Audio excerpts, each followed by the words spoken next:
Hello everyone and welcome to episode 56 of the NTS Podcast.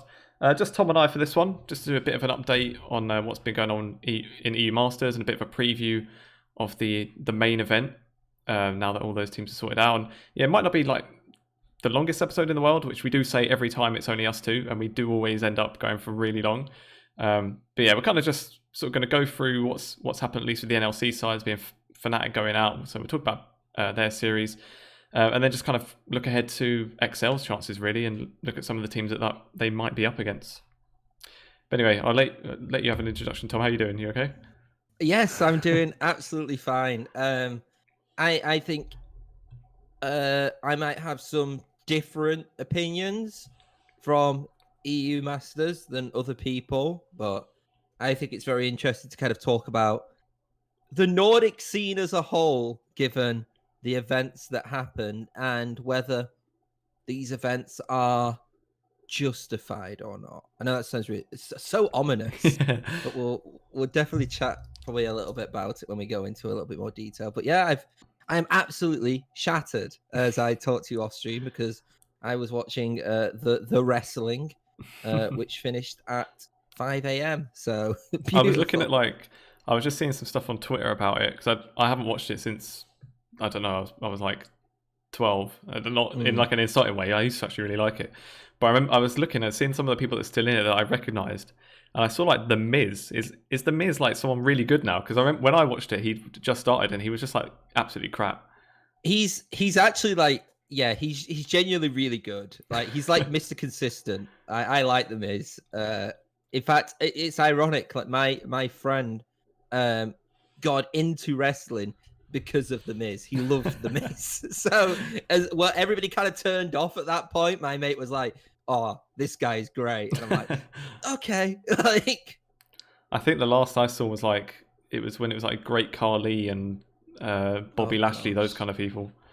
I used to like Jeff Hardy. He was my favorite just because of like the mad jumps. And he's stuff. Still there. Like, yeah, anyway, he's like goes and comes to me. Yeah, we're not a WWE podcast though, so we probably should talk about League of Legends and the Nordic. No, I thought this was the WrestleMania review, Lee. Right? No, that's the one you've got after this. Yeah, let's kind of bring it back to reality then with Fnatic's loss, shall we? While we're in good spirits. So obviously Fnatic went in at the playing stage.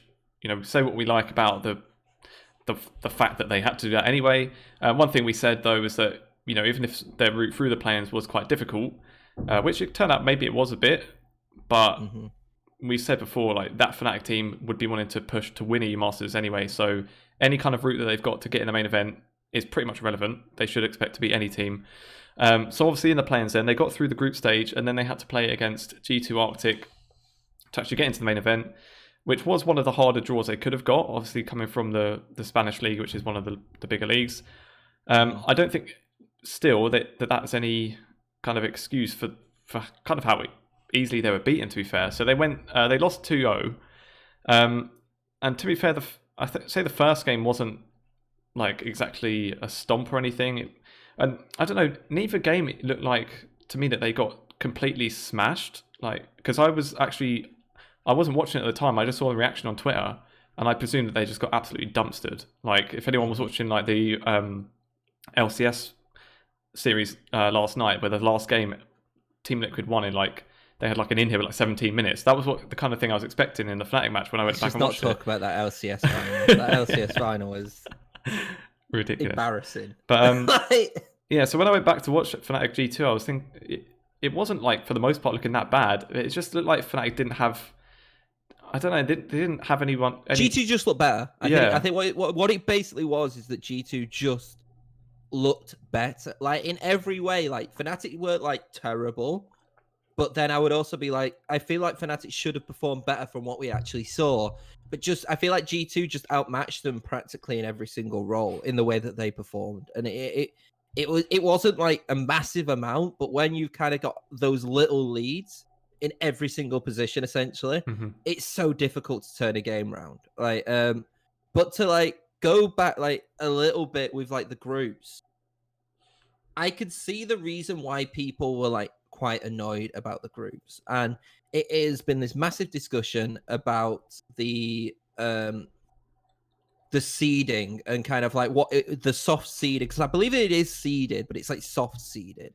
And the way that it was seeded is it put the Nordics, I think, in like the second pool for seeding, which people were a bit like, why is the Nordics in the second pool for seeding? I might be wrong, but it was either Fnatic Rising or Vitality B, which were in like the second pool for seeding. And people were kind of saying like, these shouldn't be in that kind of pool, because it ended up, where you actually look at it, yet again, I would say you had C and D, which were like the better groups, if we're being honest, in terms of like you had Illuminar, G2 Artic, Vitality B, and Fnatic Rising.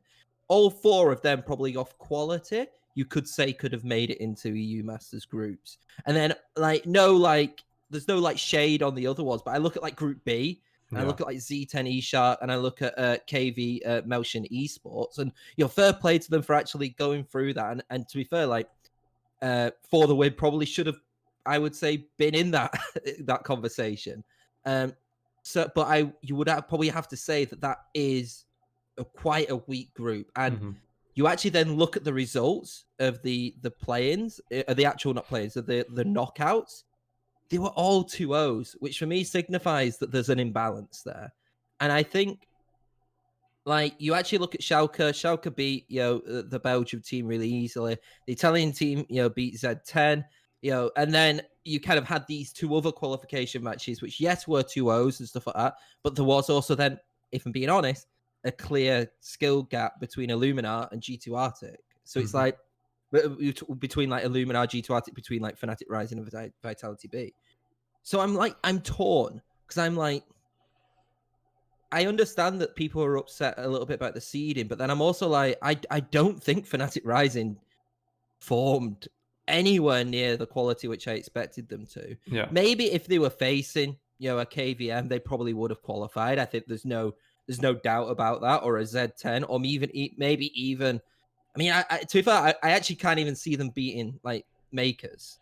To be fair, with kind of how they were performing and how Makers have been performing.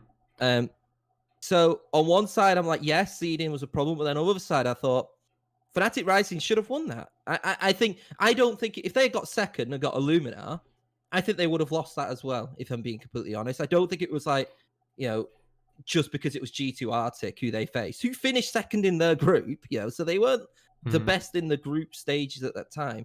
Illuminar were the better group. Illuminar beat Vitality B, I would say, quite handily anyway. So you then look at seeding, and you look at, we've gone on about like Poland having kind of, two top teams, and now Illuminar's kind of just beat a team quite handily, and you're kind of like, okay, well, maybe they haven't got two top teams now. Now, obviously, we don't know because there's the groups, but I actually think the result is purely on Fnatic, and I think they know that. And I know people will say G2 Artic finished top of the group. I believe. I think in the SLO they finished top of their regular season, but then got knocked out in playoffs. So they were still like a strong side. But there are discussions though about kind of, I would say, maybe making it a little bit more thorough, because I can't say to you for certain that the four best teams made it out of there. I could say that they maybe did, but when there's like doubts of that, I feel like that is a bit of a format issue. Yeah. And to be fair, anything with the format, even if you think, let's say, knowing how we saw Fnatic play against G2 Arctic, let's imagine a world where, I don't know, G2 got disqualified and Fnatic went through. Seeing how they played there, put them in a group with Rogue and Misfits, do we see them getting out of that group anyway to actually get anywhere else? Probably not. And that's why I feel like it like hindsight kind of, now in hindsight, I think there was a lot of backlash a little bit about like, oh, maybe this should have gone another way and everything like that, and maybe about format. And to be fair to, I believe it's the person who runs like the LEC. I can't remember his name off the top of the head, but he's like said that, he's happy that people are getting so invested in the EU Masters, and that they are going to look at like seeding in the future. I think it might lead to maybe some having more teams in EU Masters, because I do think we're getting to a point actually where maybe more teams should be qualifying for EU Masters, because there's some like good teams. or maybe like they just change up the seeding a little bit to make it a little bit more fair. Like introduce I know maybe it adds an extra day or so, but maybe introduce like a losers bracket. Or something kind of like get these 8 teams and put them in like a style bracket, or a best of 5s. I think people were saying, I but think that'd probably be the next. But I look at it and I thought, well, you actually look at those games, and yes, obviously we've seen things happen where you go 0-2 to 3-2, but I can't imagine a best of 5, in my opinion, changing too much. But then also you would say the second game has a little bit less importance, so maybe things would be a bit different. So I'm a bit unsure on that one, but. To put to your question, really, with Group B, you're right. I don't think they would have made it out. So it is kind of like hindsight. It's one of those. But Group B in itself is a stupidly hard group. Like, I know a lot of people will probably look at Group D as being the hardest group. And I could see why, because there's not like one weak side in there, and unfortunately to sup up, unfortunately there. But like, with Group B, I feel like you've got 3 really strong teams in there, really really strong teams, and we don't really know how they're going to go. But like, what was your thoughts? Do you think that the results were kind of like fair with the way it was at EU Masters, the play-ins? Do you mean like Fnatic's one in particular, or just? Yeah, Fnatic's one. I do see that. I can get that the draw was still harsh, like we said, especially the fact that G2 Arctic were regular season winners, and then for whatever reason did drop down to the 3rd spot, which has kind of meant that it's like it is one of the strongest teams that's dropped down. But then had that been either of the other Spanish sides, would do you imagine there would be a much difference either? I don't know. I think the draw is still harsh. Like, obviously, I think looking at it, it looks like the play-in is seeded, but then I think what they do is that those 4 regions that have 3 seeds, they've just put the 3rd seed as the 1st seed in play-ins, if that makes sense. So we've got like Illuminar above Fnatic Rising, which is probably the one you could argue the most maybe should be swapped. I think that's what it is. I think it's the 3rd seeds going to like a pool 1, I think it is, and then there's like a pool 2, and or it might just be like, here's the pool 1s and then here's the rest. Like, they're not very transparent with the seeding, but the way that I think it was said is that it was like, here's like the 3 ones, and then here's the rest, I guess. So I'd say, obviously, if there are improvements to be made to it, still go ahead. Like, going back to summer last year, clearly Riddle's one was like, no doubt that was like they got completely done over in that one. But yeah, this play-in didn't look quite as obviously sort of skewed either way. Like, Group B clearly was a bit weaker, but yeah, I don't know. I don't think Fnatic had been like exactly done over by the seeding or the scheduling or anything like that. Yeah, I see this kind of their own fault, really. I think it was challenging, but at the end of the day, like, we have to be brutally honest, and we have to say that this Fnatic roster was, and we said it all the time, this Fnatic roster was contending to win EU Masters. That was the point. Also, obviously development comes into that as well, but it was very clear that they wanted to make a statement in EU Masters. And so I would argue that if that is your ambition and your goals, you should be beating anybody in play-ins. Like you should be beating anybody. No matter how strong the other regions are, if you are the second best in the NLC in 2 what were considered super teams, 1 which is favoured to win EU Masters, even despite the groups, I can't say that it isn't disappointing. However, I would have to say that I do think overall, like, going off performance, I think it was all good for Fnatic. It was just like the final hurdle, it looked like, because I do think Fnatic looked really good in the groups, and we have to kind of preface that by saying, this Fnatic looked like it shouldn't have been in the groups when they were playing, really. They hardly slipped up. There was like 1 game, I believe, against Vitality, which they lost, which you can expect them to, but then they beat them in like a best of 3. They beat them 2-1 in an extended best of 3, technically. So I looked at that and I was like, the performances were really good. It's just when it counted, it didn't. And it's such it's such a huge kind of ramification now. Mm-hmm. And it is a worry that the NLC is kind of being put into this pocket of having 2 spots. And I can see why now we're getting 2 spots, but also for the strength of the ecosystem, I don't think having 2 spots is healthy for the NLC because we have 2 academy teams in. Yeah. And because we have 2 academy teams in, it really limits, like, for me personally, like the ecosystem of having a team like Riddle, Barrage, and obviously Riddle made it, but like they're going to be like one-offs, you know. Where if you had 3 teams, there's still that more Mm-hmm. room and that ambition from other teams, because it's hard to kind of see anybody but Fnatic and BT winning these spots in the future. Definitely. And with Fnatic, like, it kind of makes you wonder if they'd maybe even make changes as well. I suppose, like, it's like you say, like, whether they are sort of actually committed to it being development, or if they do actually want to win EU Masters, which you could kind of see them going either way. Because to be fair, obviously this is like maybe overreaction from one series, but like if you look at that second game, there obviously was one player that stood out as Pride, the one that went 0-7. Mm-hmm. He's also the one that, since he's been on the team, has actually developed the most. So it kind of depends how I don't know how much of a panic that series gives him, really. I feel like, and obviously, I feel like sometimes with academies, you do also have to look at the LEC performances as well. Mm-hmm. And there's this whole debate of, are there going to be changes in their LEC roster? I do feel like if there are going to be changes in their LEC roster, there might be certain changes in the NLC roster as well. Because, for example, is it out of the realms of possibility for Feathervin to be Fnatic's mid laner next season?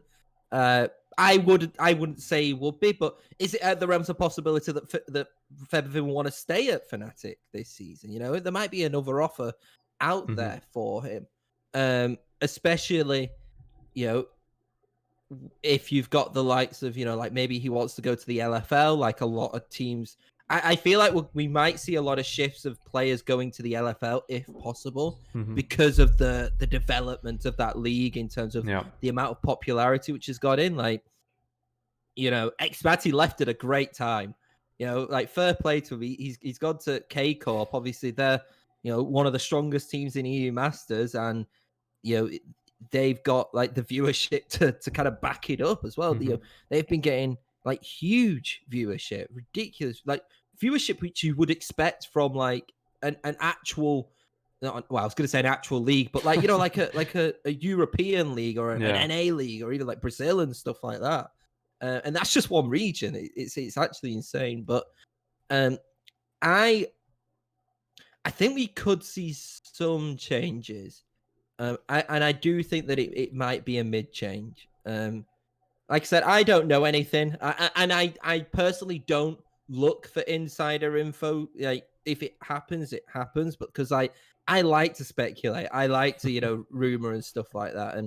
And but I feel like I don't think it would be like a Fnatic choice. I feel like it would be a Feathervin choice if he wanted to. Again, I looked at Pride and I was like, is it like Pride has developed so much, but then I'm like, is it kind of one of those? I think Maxi's safe, if I'm being honest, and I do think that Bean and Rux is safe as well, because they're kind of like the new kind of players in the team. Well, obviously Feathervin's the new player, but it turns like they look like the players that they're actually looking to develop a little bit more. So it will be interesting to see, but then you're also like, who do you replace them with? Because, you know, sometimes spring and summer, not much changes get made, but then in ERLs, loads of changes get made. But genuinely with academy teams, it normally stays the same because they have longer contracts. So I think it's going to be a lot player focused. But I wouldn't mind if they run the same team again, though. I think they could still do it. Yeah, but like I say, especially if Pride is the one that looked the weakest, he is the one that we've seen the most development from. So there's no saying that he is still going to develop and improve, and maybe by summer, who knows, there'd be a bit more of a chance. I would say overall, though, like, disappointing, like 2 EU Masters for Fnatic, and I think it hurts more. This one hurts more than the last one, because no excuse, last really. one you have the excuse, don't you? Mhm. I don't think there's not much of an excuse on this one. They were just beaten by the better teams. Yeah, I'd say even like I don't know if this is like not coming from someone that's exactly some analyst, although we joke about it. Like looking at even the first game, like trying to like work out the draft a bit. Even like they've got like Lilia, Twisted Fate, Rakan, who would be, you'd imagine, sort of people where they're trying to sort of do roams and pick people off and like make picks around the map. And they're playing against like Volibear, Galio, Rail. It's like who, like unless you can get on the Callista, who's obviously got like always a massive front line in front of her, where are they going to even make picks? I don't know. Maybe it's like a bit of a draft diff. But again, that's not coming from someone that's an analyst anyway, so maybe I'm totally wrong. But just so, from a layman's eyes, it looks like there wasn't much they could even do anyway. I don't know. But there is a silver lining, kind of, and that is BTXL, who are, and I am going to open this question to you because I've seen it a lot. People are saying, like, at least obviously we're in this bubble with the people we follow anyway, but people are saying that BTXL are the favourites or one of the favourites to win this EU Masters with the roster that they've got. What do you think about that statement? I'd say I don't think they could be like the favourites for sure, but I don't know, one of the favourites doesn't sound too ridiculous. I'd say but then when you look through the teams, they'd probably be at most like in line just with the other first seed teams. Like especially like KCorp is the obvious one, with like Xmati, like you say, and they're all doing really good. Big, yeah, literally every first seed when you go through it. Big obviously look really good. Rogue, even though it's like a completely new team, they look really good. So yeah, I don't know. I could see one of the favourites. And to be fair, it did, when I kind of saw what happened with Fnatic and G2, and then thought back to the final, the NLC final, where XL did make pretty light work of them. It at least gave me a bit of optimism to say, well, at least XL look like, just comparing how they played against Fnatic, look like they are on the level of those larger ERL teams. So yeah, I don't know, hopeful, but I don't know. I'm not sure I'd go as like one of the favourites to just yet. At least see how they play the first few games. I would say that they are the best Pool 3 team ever to make EU Masters. Like, again, like I understand. Should BTXL be Pool 3? Is that fair to put BTXL Pool 3? I wouldn't say so, because by that, like, and this is purely off pools, because like seeding's so hard for EU Masters, and I understand that because there is so much changing in a lot of ERLs and a lot of roster changes that, like, what could have been like a great region could potentially be not like good of a region in the end, But, and it can be skewed literally by just one good roster doing a good run as well. Exactly.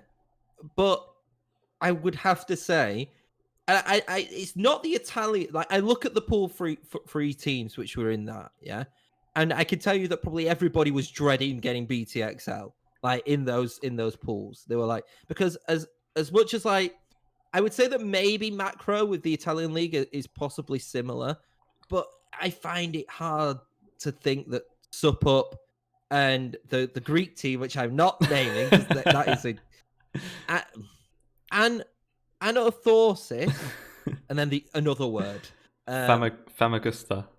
Yeah, them. I don't know. Maybe it's just because I'm biased, but I find it hard to believe to kind of compare those sides to like BTXL in terms of level. On the alternative side, though, I also look at Pool 2 and I'm like, yeah, they're probably similar to Pool 2, if I'm being honest, BT. At that point, then I'm like, okay, well, then who would I have dropped down? It's hard then to pick a team to drop down. So I think it's circumstance of like, actually, there was probably 5 Pool 2 teams in terms of quality, and only 4 can go into a second pool. But like, because I actually agree that if you're like the top 4 leagues in terms of the rankings, you should be Pool 1. The first should be Pool 1. So people may say it about Ultra Liga, but for me, like the right 4 in terms of seeding, I would argue that maybe UCAM might be the weakest SLO team out of the 3. But they won it, so it's hard to say that really.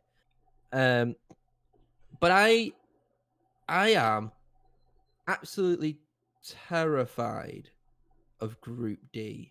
It doesn't look very nice, does it? We're gonna get some great matches, yeah. But it's a problem when I would say potentially the hardest team, the easiest team is like Schalke. And that's just not. That's just you don't want to hear that. That's not what you want to hear when you're like, oh yeah, you've got 4 teams, and Schalke may be the easiest one, and Schalke are not a bad team in the slightest. But I look at KCorp and I just get scared by it. I think there's this fear factor a little bit with KCorp more than anything. But well, there might be for XL from Xmati in particular as well. I know it's obviously only Deadly really that actually played against them in that matchup, but I don't know. Flashbacks is going to be for him and Swiffer at least. I mean, and obviously, I wish kind of like maybe some of the more older roster for BTXL were there. But obviously, you've also got Xmati Targamas again now, which we had for like a brief moment. But that brief moment, I believe, was when they got to, was it semis of EU Masters? I think so, because they got rid of Prosper and brought Targamas in, and they made the run to semis. So, and that was off like only a little bit of like time together, but they've had like a whole split together now. It does feel like actually when they were making that roster, if I'm being honest, that like Xmati and Targamas was like the bot lane they wanted to go for. So they clearly had seen something, whether it was Xmati who wanted to be with Targamas or Targamas who wanted to be with Xmati. But then you also look at like Seiken, who's like an incredibly underrated, well, not now, but was like an incredibly underrated mid laner. Yeah, because I remember when he got like a couple of games, I think, for Vitality before, and he looked. I'm sure I remember him looking really good, and then he just never really got another chance. But yeah, and then I believe, and then he's I can't remember where Krinkov came from, but it was ironic. So it's like, but so he's like probably the one who I don't know the least about, and then everybody bloody talks about Adam. I'd never heard of Adam until recently, but apparently he's like ridiculously good. Again, I don't follow like too much of the LFL, and if anything, when I was watching KCorp matches, I was kind of focusing on like Xmati and Targamas really, because they're the ones I'm more familiar with. But yeah, everybody was talking about how good like Adam is, so I'm worried. But what do you think? Do you think that then, if we actually look at them, do you think BT could get out of this group? Because I do think that they can get out of this group. I don't think they're finishing first, but I definitely think that they could finish second. Yeah, I think first is KCorp's to lose. And then I'd probably say the other 3 would all fancy themselves against each other, really. Like, yeah, actually Schalke probably just behind Betis. But I don't know, I'd say maybe on paper, Excel... I don't know, it's probably a bit of bias, but I'd say they probably look the second best on paper, but like by just about. They'd be like KCorp here and then XL, Betis, Schalke, like that, like some way down. So I don't know. I think it could even be... I'm just trying to think of this schedule, because obviously they do it where you play matches like here and there for the first few days, and then all the groups are done in a day. Because it's trying to think how much. It's the Worlds format, isn't it? Yeah, because that's what they're doing in Worlds, which I really like that format, because it's kind of like it gives you the 2 kind of, because there are 2 types of teams, isn't there? There's like consistent teams and momentum teams. Exactly. And I feel like actually by having like a format which does both, I think kind of does actually solidify who the best team is, in my opinion. So it's like, you could be really good at like analyzing day to day to day, kind of like sussing your opponent out. But then when it comes to like momentum, you actually might not be able to do that, which is what you actually need in like a best of 5 anyway, even though it's like different teams you're facing. So I actually really like it. But the first game is, I actually am very happy with the fact that they've got Schalke first, because I mean, out of all of them, it's probably the one I would have wanted first. And that's not saying again like Schalke are bad, but like I feel like it'll be hard for B2, who have been notoriously a team which does like to ride on momentum. And obviously they didn't crumble in the NLC, but have in the past been dominant, had a few bad results and not been able to pick it up. Yeah. I'm glad to see them not get KCorp first, because it could have been one of those where like it's shattered, for them. And to be fair, with that, the fact that like you say, we've seen them before sort of stumble like that. They are when it gets to like the second round where you play them all in one day. Group D is the last one to finish. So if the first few days don't go their way, they have at least got a few days to sort of reset the mental and that. Which, to be fair, is kind of what happened to them. Was it in summer or the one before it where they did actually lose all the first 3 games, and then on that last day just went and won them all, and then won tiebreakers to get through. And then I would also have to say that it probably, in terms of like the schedule for the 3, obviously, because I think KCorp, any team order, it should be beatable for them, if I'm being honest. Mm-hmm. I actually look at that day 8, and the 3 in a row is Schalke, then Betis, and then KCorp. I feel like, again, like the schedule is definitely kind of in their favor. Obviously, it's those little differences which do mean quite a lot, I think, in like tight groups like this. Like, because like Betis are playing like KCorp, and then going straight into having a break and then playing BTXL, which could be quite difficult for them. But obviously, we don't know how they're going to perform on the day, so it could actually change things. And we've seen it before. Big teams just don't perform. Obviously, we even saw it. We saw it with Fnatic, like you said, So we don't know that this team, which is a team which obviously hasn't got. They've got EU Masters experience, but if we're actually being honest, they've not got like any like players who have gone like really deep, bar probably Xmati and Targamas, from what I can think of. Obviously, it doesn't mean everything, but that experience sometimes can play a big factor in. However, I would also counteract that by saying that probably by playing in the LFL and the amount of pressure which has kind of recently come onto that should have hopefully helped them a little bit as well. But we have seen players not perform. And to be fair, actually, you say that with Excel, they've got quite a nice mix of like experience and youth as well. Obviously, the oldest player is probably only like 22 if I was to actually go and check it. But you see, like there's players like Rome and Hat-Tricks, even Deadly, that have been around for a fair few years. So hopefully, even if things don't start off too well, they've been around the block, all of them. They've played in tournaments plenty of times, and they'll be able to steady the ship, if you like. Who else are we thinking there? If we're looking at some of the other contenders from the other groups, so even to be fair, Group D is one where pretty much every team would want to be making some sort of deep run. But obviously, plenty of teams in the other groups as well. We mentioned it earlier about all of the pool ones looking pretty strong. Big is one where, to be fair, I don't really know much about many of their players. Mr. Consistent. Big. I'm never doing analysis on Big ever, because what happens is, you're right, I don't know any of their players. They bring in these players, then they somehow get semi-finals and they somehow win it. Like it's happened time and time again with Big. Probably maybe Ego Rogue now, but probably overall one of the most consistent teams ever in EU Masters since it's been a thing. Like I said, maybe tied with Ego Rogue actually to the point, but like Big have constantly been in the knockouts, I believe, like every single EU Masters. If not every single one, then near enough every single one. And I was looking, because when I was thinking back to, especially to Rogue, obviously that was like a team pretty much of rookies, because we do see a lot of the time in EU Masters, like with someone like LDLC, where they had the Yellow Star, like a lot of them do have one or two players that have been around for ages and have maybe dropped down at some point and can obviously be really useful in this kind of tournament. But then Rogue, I think, was one last year where from what I could tell, they didn't really have that. Pretty much every player was an ERL player. They've done really good, and then they've all basically gone to the LEC.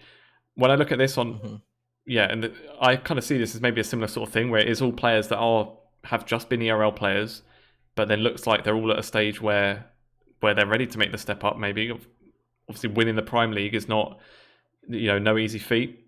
So I don't know. We'll see. Maybe if this is one that goes makes a deep run, that could be like the new Rogue, if you like, if the one that will just get like every player taken to go up into the LEC. But we'll see. I'm going to point out though that Big, All right. I said Mr. Consistent. I do have to also point out they didn't make EU Masters last year, but they did win it the year prior because they had that really weird season where they finished like 7th with the likes of like Ardavid, Bean, White Knight, Donalds. You know, these players which in the EU scene, a lot of people know. But I've just had a check. Yeah, I think like recently since 2018 spring, they've missed 2 EU Masters. So I think that's like 2 out of 6. Yeah. And every time they've been in EU Masters, they've at least made top 8. They made top 8, then they were 3rd and 4th, then they've won 1, and now obviously they're in it. And now, so it's going to be, they are like a team where genuinely when they're in the competition, they genuinely perform very well. Yeah. And obviously they beat mouz. So, you know, let's be honest, that mouz was the team which I think a lot of people expected to win. I think we saw that quite a lot. Like, just looking off like the overview of actually the tier 1s. Like, I expected mouz to win. I expected definitely not UCAM to win. I probably would have gave it to G2 Artic, if I'm being honest. And then you kind of like Ago, Rogue, and Carmine Court, you probably expect them to have possibly won by the end of it. So even though like bigger a pool 1, I think we had this conversation last week, didn't we? Where it's like, I think people are still more talking about mouz than big. Yeah. Which kind of then leads me to the conversation of, if I'm being honest, is Group A the weakest of the 4 groups? I would say it's, it probably, actually, it definitely is. Is it even a conversation, is there? Well, I think it's between Group A and Group C, if I'm being honest. Like, yeah, but I see, I don't know, I think there's 4 pretty good teams in Group C. Like, if you look at Group A, obviously the Greek side, you'd imagine would well, it's on paper at least the weakest. Makers would be the one that's like maybe making a push for the second against Kick and Big. But then Doxy and Taxa. Obviously, we're supporting Makers because, you know, they got 3 Danish players. They're basically an NLC team. Exactly. This is what an NLC team would look like if we had 3 spots. Like, it's true. Or Mako, like, yeah. Well, then, because you look at Group C, obviously got the other Italian team in there, and I don't know, they would be the one in that group you'd probably expect 4th, but then they're still pretty decent as well. C-Boy. Well, that's what I'm saying. Like, they're a strong team, but then they're in a group with a Polish team, German team, and a Spanish team, which is like obviously 3 of the big 4 that you can get. So I don't know. I'd say Group C's ahead of Group A just for the difference. Really, you're basically taking out a Greek team to put in a Spanish, German, or Polish team in there. So I don't know. I think Group A is definitely the weakest. I think, and obviously, you know, we're only making like vast assumptions here because we don't know how they're actually going to perform on the day. I think that though Group C has the potential to be the worst team because I'm not 100%. They won playoffs. They won the SLL playoffs. I know, yeah, but nobody ever believed that was like legitimately they were always the favorites, and I don't think that was ever going to be the thing. So I don't know how UCAM are actually going to perform.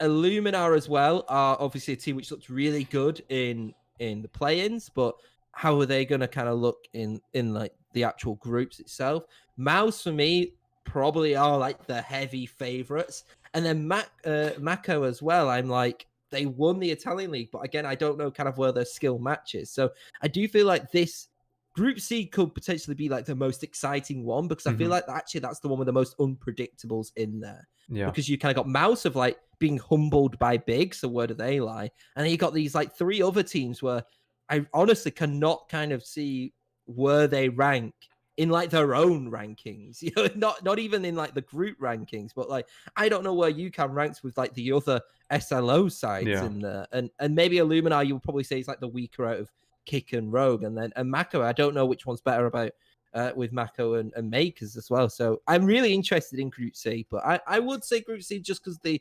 variables, and you've got like reliable teams like Big, Kick, and Makers do look pretty good. But again, yeah, the Greek side, unfortunately for the Greek side, they did win it, but it's hard for me to get excited for a Greek side if I'm being completely because they've honest. nicked one of our spots, isn't it?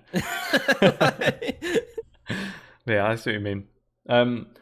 Just on the topic of mouz, though, I feel like they were ones that, especially last year, like that they had like a proper on paper at least really strong team last year. Both times going into the Masters, you basically said what would be one of the favourites, and they got to the semis in summer, but was still like they weren't as good as we would have thought.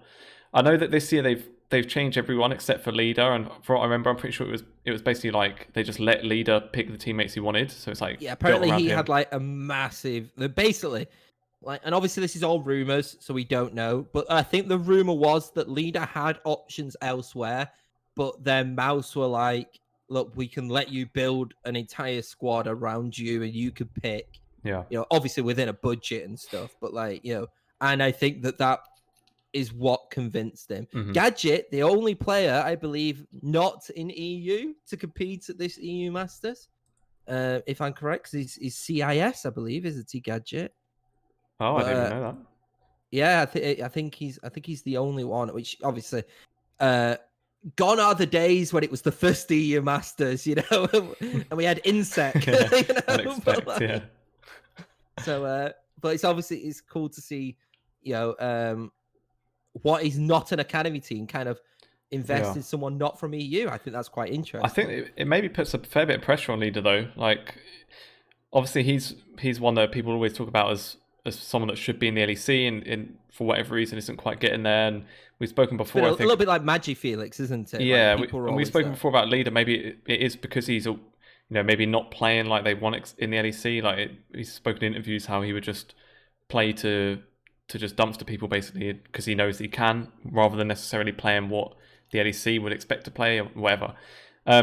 Either way, obviously for any ERL player, making a good E Masters run is the main thing you can do to get that chance. And I mean, when an org is literally giving him the keys more or less to build his own side, there's got to be should be the best chance he's going to have to win an E Masters basically. And I think as well that this is, I don't know. We may not see it, but from what I'm seeing, it's obviously going to be Leader on very attacking style champions, which we expect him to be. Obviously, there is this perception around Leader that he can't play like a Galio, essentially, but he can. He just obviously the more optimal, but like the best thing to do is kind of focus on your strengths and kind of develop your weaknesses in the background, but kind of focus on your strengths. And he's the best player for me to kind of have someone to give free reign to kind of give a team, because now he can actually choose the team which best suits him. Because him on his like best day is a ridiculously good mid laner, but it probably, and maybe it's bold, but probably better than like most LEC mid laners in like the peak of what he can play. The issue is that little bit of consistency, I think. But this could also give, say, like an opportunity for Leader to kind of say, look, if you give me a team which plays around me, these are the results that we could get. Like, to an LEC org, it's like, look, if you're like an XL or an Astralis, I don't think it'll be Astralis because I think they're sticking with Magifields, but like, along those lines, if you could say like, look, if you're willing to back me, this is the kind of team that we can create, and this is what we can do. Because I think a lot of people have said there are some teams in here which, there's a reason why we're thinking about expanding the LEC. Like there's some teams in here which could easily compete in the LEC to a certain extent. Yeah. I am very, very excited as always to see mouz, but my heart is in UCAM because Dreedy, who doesn't love Dreedy? Like we're just shouting out all the former NLC players, but Dreedy is representative. Who would have thought that? And Hades in as that well. group we'd had Stem Bosse, C-Boy, and Dreedy in these groups, like from what we'd seen in the NLC previously. Yeah, we got the jungler Hades, ex-Forge of Champions with Eminem as well. And is it? I'm trying to remember what group it was in. Oh yeah, Mako as well. Obviously, you say C-Boy, Sebex playing for Munster, and then Durking was on that Enclave 1 and 13 roster as well. So they're all well, nice to see, especially Durking has I don't know, gone elsewhere, got improvement on, if you like, in his results. Obviously, I think that Enclave roster didn't look good for any of the players, but it's nice to see for the most part. I think they've gone on to sort of not improved personally, not saying like it was anyone's fault, but you get what I mean. They've had better chances, they've developed, which is always good. Mm-hmm. I think the last group we haven't really chatted about really is Group B, which is surprising because I would also say that this is arguably, again, one of the strongest groups. I think in overall strength, Group D is stronger because there are, like you said, 4 brilliant teams in there. But again, with how G2 Artic performed, I could very much see either of these 3 teams in this group winning EU Masters. I think it's ridiculous seeing these 3 teams together. Like, obviously, everybody's going to look at Ago Rogue, and I feel like I say this every time with Ago Rogue because obviously they changed quite a lot. Like everything, they changed everything. Yeah. It's not even quite a lot. They changed everything. So how do you? It's hard to compare them. Yeah. Like how are they? It's hard to even say are they as strong as what the Ago Rogue, which won EU Masters last season, was. I would say personally, no. But that's not saying that Ago Rogue are bad. I just think that previous iteration, all of them went into the LEC. So what do you expect? But I'm really looking forward to seeing the young upstart Trez, actually see what he could do because he's not been around that long. No, got a good future ahead of him, I think. But yeah, it's nice to see Senkuk's Krez obviously doing well. We saw him on Riddle last split getting into E-Masters, and I think we spoke about his joke that he made before where he did have that reputation as someone that wasn't good enough for LEC basically after the couple of chances he had. But like we always say as well, that people do develop. It's not like if if 2 years ago you weren't good enough, you're not going to somehow be now. So he's clearly he's dropped down to the ERLs, he's picked himself up, done well, and now he's on what's clearly a very strong lineup, won one of the top leagues, and goes in as probably one of the favourites now. Obviously Rogue won it last time, so even though the roster has changed, there's still going to be definitely that expectation that they should do well, obviously given that. And obviously you've got to take into account that like that real roster was very good. That real roster itself made it into a EU Masters. And then you actually look at it, like 3 of those 5 players, obviously Maxi went out in play-ins, but like 3 of those 5 players were in like the EU Masters. Obviously, like I said, Maxi in play-ins, but then Doxy obviously is still in the groups now with Makers, and then you've got Senkux, who's with why Ago Rogue? Why did I blank on that? But I think as well, like Lurux is another kind of jungler, I think, who's been around now a little bit, and probably a little bit like what I think Dan, not in terms of the play style of Dan, but in terms of like he's a player who's kind of been kind of in and around it, and hopefully kind of like this is kind of his permanent kind of chance to show what he's worth. Because he's a very, very good jungler as well, but always been, I think, like underrated because there's and I don't want to say it, but like you look at like Macoon, but then you also look at like what Tinks and stuff like that. There's always been like these really young junglers which have like just jumped everybody. Yeah. And it feels like that was very similar to what happened with Dan. It was like while Dan was like consistently being the best, there was always like just this new jungler which came in, like a lawyer, or something like that, who would just be there is ahead of them. Lurux kind of feels like he's in that same state now where he's always been good, just there's always maybe been like that one extra person better than him. And there might even be, when you talk about players like that, think back even to Excel, like someone like Hatrix is probably a similar sort of thing where it's not something that's really been mentioned, but a good run in E-Masters from him could, you never know, could see maybe even Excel give him a chance themselves if they're not in playoff contention next split, like they obviously want to be. But then obviously you say, just going back to that Group C, Was it Group C or Group B we were looking at? I forget now. Group B. Group B, Misfits obviously the other big one as well. And look at they literally got like an LEC bot lane. Like we're like Jack Troll. Obviously I think Jack Troll especially didn't look that good last time he was in LEC, but it is still like a proper experienced bot lane that have played plenty of matches at even a higher level than this, which would probably help them a lot. And yeah, can't write them out. Misfits Premier, obviously a former E-Masters winner themselves. Obviously none of those same players, but another one where it's pretty much the same with more or less any academy as well. Like once they get to E-Masters, you imagine they should do well. And like you said, any of that Group B, any of those sort of big three, you could see being amongst the favourites, definitely.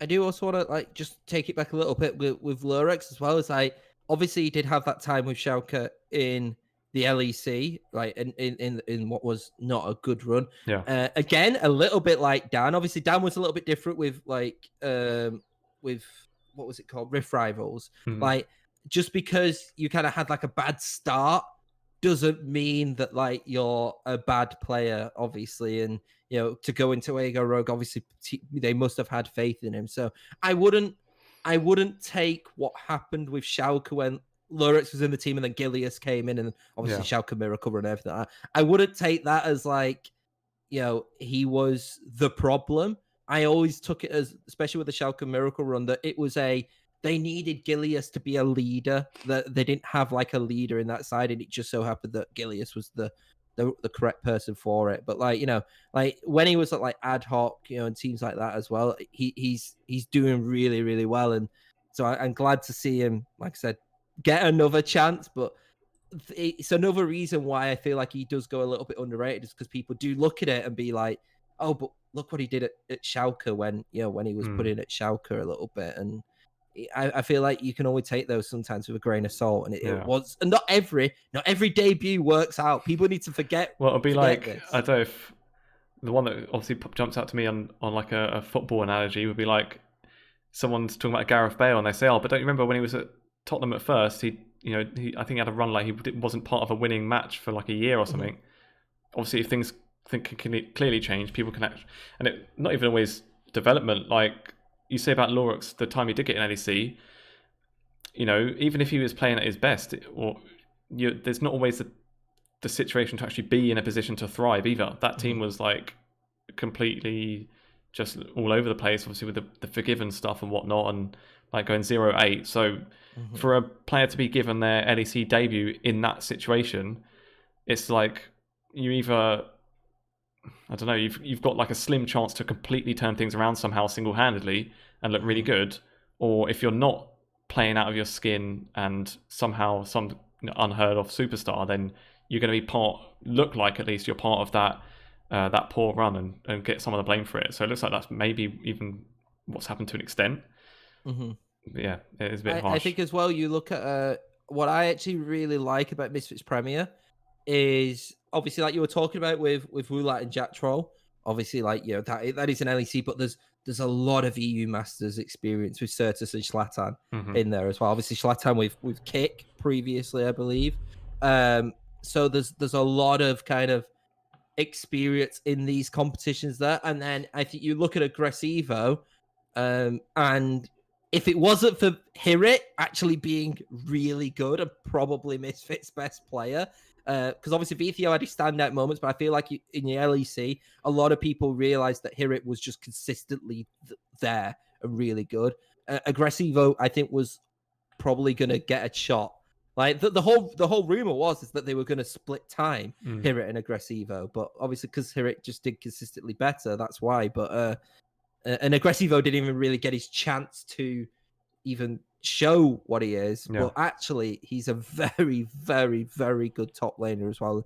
Probably one of the stronger top laners in the competition as a whole. So it's there's and obviously we talked about G2 Artic previously, but like they're obviously like an incredibly strong team as well. I find actually this group harder to predict, like first, like who I think is first out of all of them, because for me, it is like a toss-up between Misfits Premier and Ego Rogue. I would probably still edge it to Ego Rogue, but it would not surprise me to see Misfits Premier top two. And just to put it even crazy, there's a chance that Misfits, Premier, and Ego Rogue could not even make it out of groups because of like how good G2 Artic could be. Yeah, definitely. I think the one other team as well, and when you're talking about potential favourites, is one that we haven't really talked about, which is Kick too, who have done pretty well the last couple of E-Masters. Obviously, there was the whole Pookie style meme. I think it was in spring last year when they got to the final. Him and Matislaw are still there. And then, yeah, obviously we've spoken before about how Poland kind of does have those two sort of clear best teams. Kick is still amongst that. Like we say, they've sort of changed things around a bit, but they're still in it. They've still got a couple of the pieces from last year. And quite impressively, still all Polish as well, which I think they were when they finished second last time, which, it's pretty nice to see. Obviously, we don't have any kind of patriotism towards Poland anyway, but like to see someone in the ERLs actually doing it properly locally when you've got like compare it to, and there's not a dig against these teams, but like the Italian teams that both have like one Italian player in them. It's, I don't know, there's no reason that they have to have an all Polish team. So the fact that they've done it 2 years running and have clearly had success with it, I think testament to them for that. Yeah, I think I actually really like Kick. I don't know anything about like the inner workings, but from like the onset looking in, I actually really like how they operate as an organization. And I obviously they're owned by, I believe it's like ESE Entertainment, which is like quite a big like venture company, I believe as well. They've done like partnerships with like Rio Ave in Portugal and vice versa and stuff. But I actually think that the way that Kick's really run is pretty good. Because like, and again, like you talk about like consistency as well. Obviously, they made it into the quarters last year, losing I think to mouz, and then obviously they made it into the final. And they very much like stuck, like you said, with Matislaw Pookie style. Like, and throughout this entire time, it's kind of like been just maybe changing a little bit about that. Obviously, we do have to talk a little bit about the fact that how are they going to differ with, especially in EU Massive, without Delord. Obviously, Delord now not in EU Masters because was at Fnatic, but and it is 3 roster changes from what we'd seen from like the previous 2 EU Masters, because Ibo, Zlatan, and Mystiques were all at Kick before, and now obviously they've got 3 different Polish players as well. But like I said, like I don't think you can ever count Kick out. I feel like there's this sense though.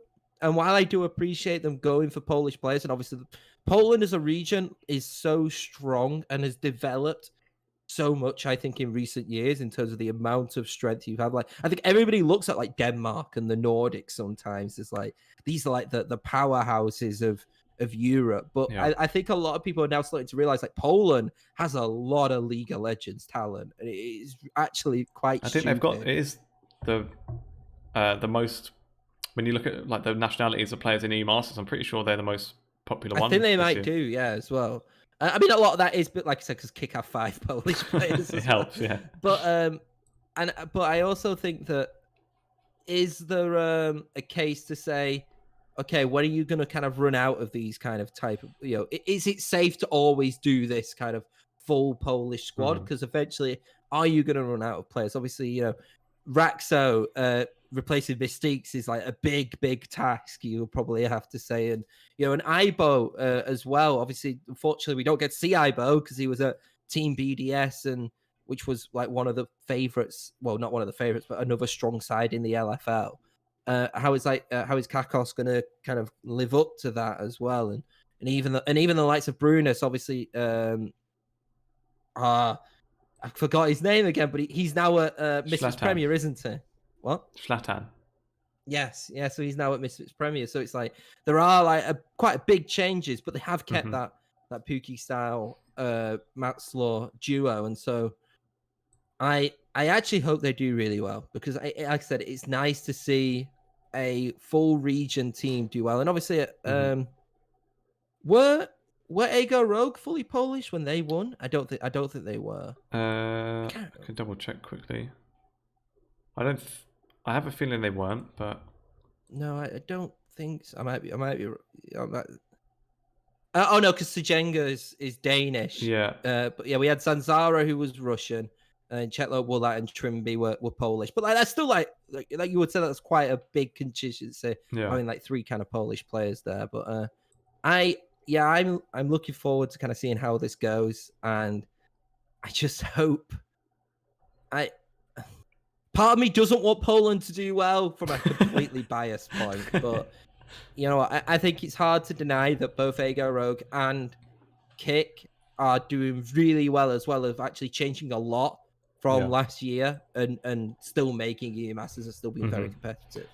And to be fair, obviously that 3rd seed, Illuminar in the main event as well, if they get through in their group and XL don't, even though obviously XL's group is hard, but like, would there be really any more excuse about saying that we should be having that 3rd spot off them?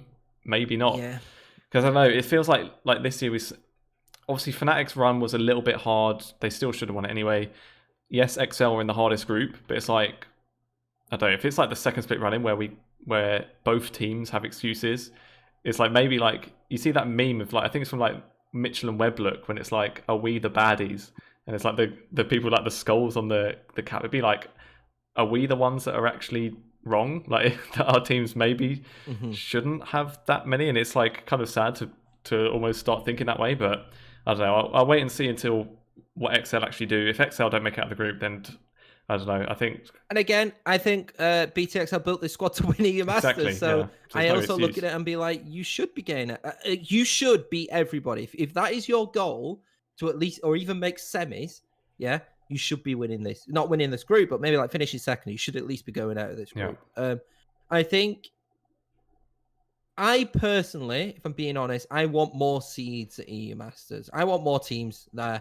I think actually the league as a whole, like I actually think you look at the rosters which didn't make it into EU Masters, and maybe it's a little bit different with NLC, but like I look at like Team BDS, you know, for like a prime example, you know, and like there were a lot of good Prime League teams which didn't make it as well. So it's like I actually do look at EU Masters now and think, okay, maybe there should be more teams actually being able to compete into it. But then it's do we just add more playing teams? But I don't know. It's going to be difficult because probably to make it work, you could just add one extra team and still do 2 teams make it out, I guess. Yeah. You know, you have like a group of 5 and 2 make it out. And I don't think that's like too harsh at all, because I still think, but or maybe 3 and then do like a lower bracket or something instead. I don't know. Yeah, or you have like a lower bracket and things like that. Or you just put 8 new teams in.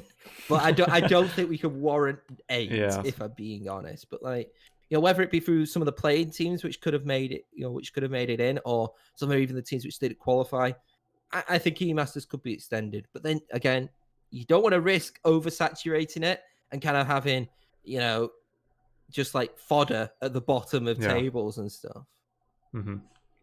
Which, I think it's definitely a good point, because at the moment we say like that would be the main drawback if there was any teams that were basically there to make up the numbers, and those matches obviously aren't going to be that interesting. But at the moment, it does look quite the other way, where you look through the groups and there's usually at least 2 really strong teams in every group, 2 or 3 teams, and there's definitely, I think, room for maybe at least one more, and give us an extra seed along with that, hopefully.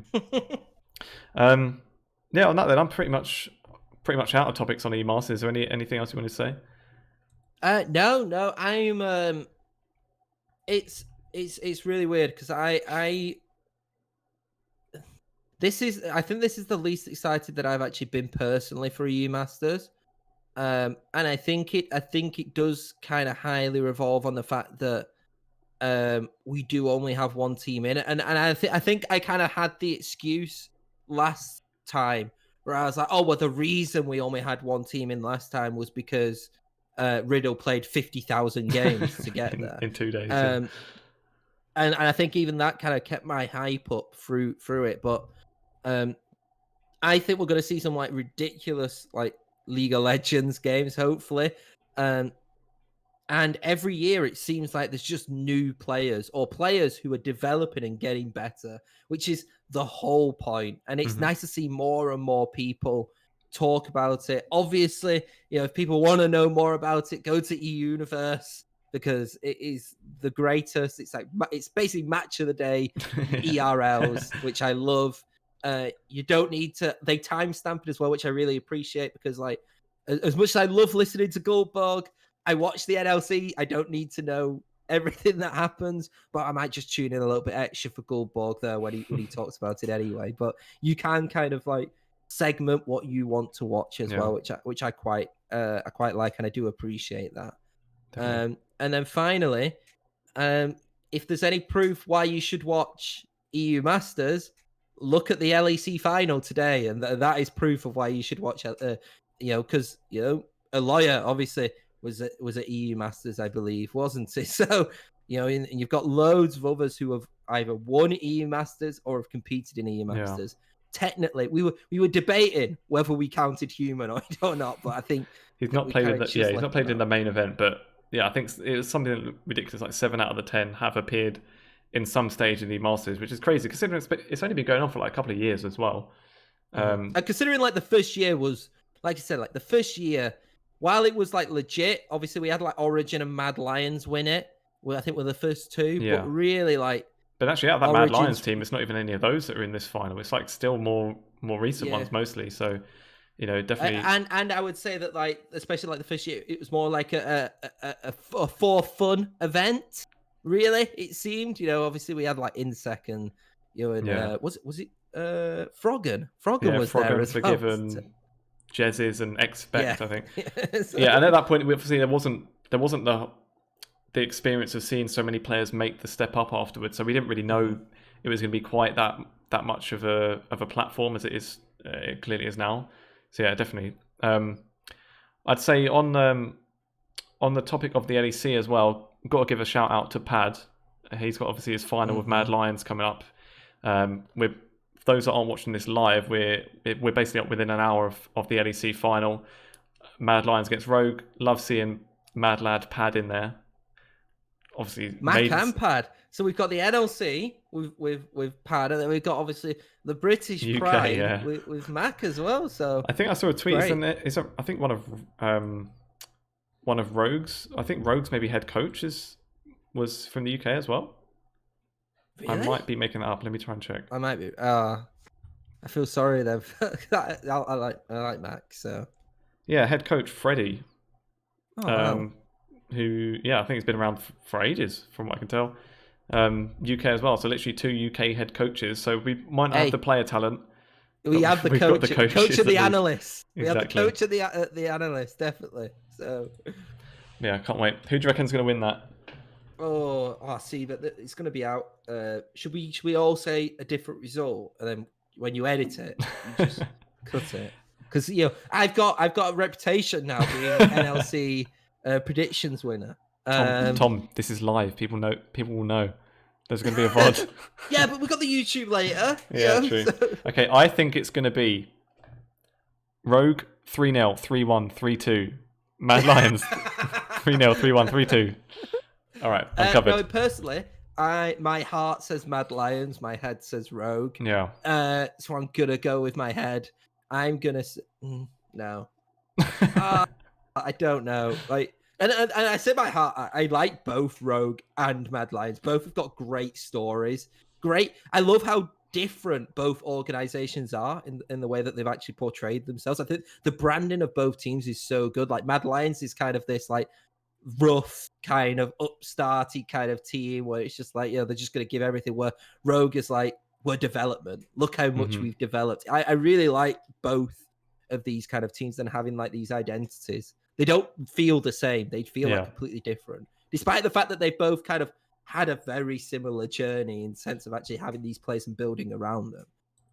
I'm gonna go with. I mean, it's Pad. It's the Pad difference. I was gonna swear then, but I'm not. So I'm gonna say. I want 5 games. I want 3-2 Mad. Mm-hmm. That's what I want. Yeah. The first EU Masters team to win LEC. Literally not even players, literally the org at this point. I think I'd want Mad Lions, obviously that Pad connection.